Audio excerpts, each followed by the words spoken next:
तुम मुझसे नाराज हो नैना? ये क्या हरकत है? क्या हुआ, तुम्हें अच्छा नहीं लगा? मैंने तुम्हें कितनी बार कहा है मुझसे दूर रह के बात क्या करो।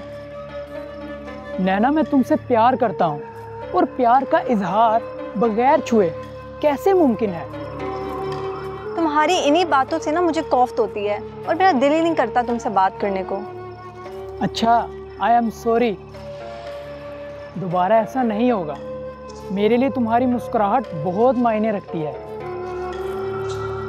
तुम्हें कोई काम की बात करनी है या मैं जाऊं? अम्मी इंतजार कर रही होंगी मेरा।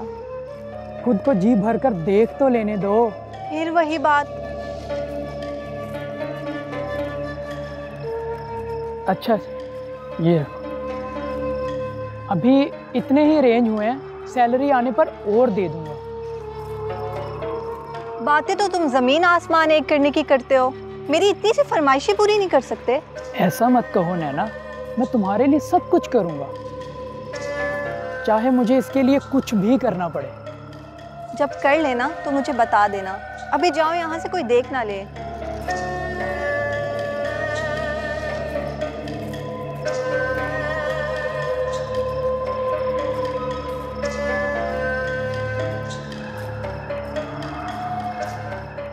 बन गई बात? बस इतने लेके गया फुकरा। बस? हाँ, टाइम ही वेस्ट हुआ है। चलो चलो।